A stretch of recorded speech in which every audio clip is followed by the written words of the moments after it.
But you know what? They do that, they end up in the ER. Yeah, it's all because of distracted walking. You know that. Something a lot of us are guilty of doing. And we've discovered injuries are on the rise because of this. Oh, yeah. So, get your heads up, and Anthony DiLorenzo is live in Brooklyn with a new warning for us. All right, Anthony, what's going on with this? What do we need to tell our viewers right now? Well, first of all, how many of us are really guilty of this? It's something that I realized I was doing, looking down at my phone, checking my emails, checking Facebooks, walking down the sidewalk, and you have all these thousands of people around you during the morning commute. And once you really take a look and realize how many people are actually doing it, we did some checking and realized the consequences might be a lot more serious than you'd think.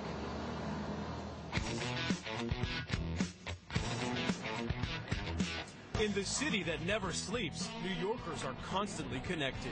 But at what cost? The need to be buried in our cell phones is putting New Yorkers in peril and landing many pedestrians in the ER. We watched countless commuters fixated with their phones, crossing streets, staring at their screens. I do it all the time. So what's so important?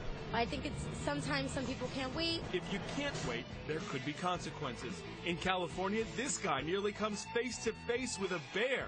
And a trip to the mall for this shopper ending very wet. While funny, it's also frightening. A Philadelphia man caught on camera falling onto train tracks. And it was no laughing matter for a stand-up comedian in Soho who fell down and was hit by a subway train. She survived. But this past December, a man in San Diego, distracted by a device, died after walking right off a cliff.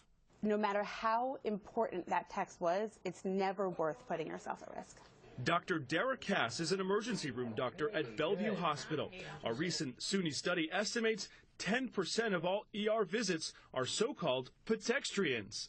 We're seeing a uptick in people getting hit by cars and bikes at low speed. The National Safety Council documented 11,000 injuries from distracted walking since the year 2000, and incidents are on the rise in all age groups. Roadways, intersections, heavily trafficked environments are particularly risky areas. We caught Heather Greenberg checking Facebook on her birthday. That's pretty embarrassing. Is it something that you always do? Always.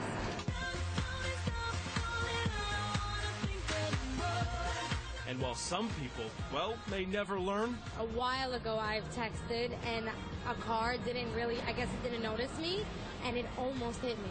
Dr. Cass won't hesitate telling you to stop, step aside, and then let your fingers do the walking. Maybe I should help people also put their phones away before they cross the street. Saving lives on the street and the ER. We do what we can.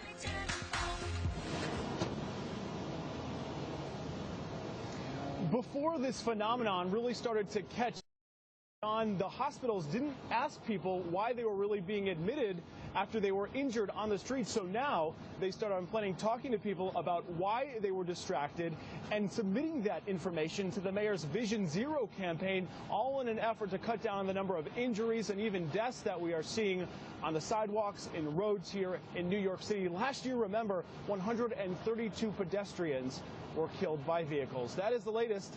Live in Brooklyn this morning, I'm Anthony DiLorenzo, PIX 11 News. All right, Anthony, so look, you admit you do it. A lot of us all do it. So I want to know, do you have any embarrassing stories? You ever, like, trip and fall? I want to know, Anthony. No, nothing like that. Oh, sure. But talking with our producer, Marcia Parrish, she said she actually saved 2 people's lives. She said she just grabbed them after they almost walked right into a bus. One of them thanked her. The other one, though, was like, "Get off of me," in true New Yorker style. Yeah, well, don't touch me. Who you're going to save out there. Yeah, you got to be careful, especially if you're pushing those strollers too. I've seen people like texting and like in the walkway and push a stroller. That's weird. How can you text and push a stroller? You can do that? Yeah. Oh, one hand here, One the other hand hand here, yeah, the other, people do that. That's bad. Bad news. I guess, you know, I didn't know you can do that. There you go. You can do that. You see, I'm learning.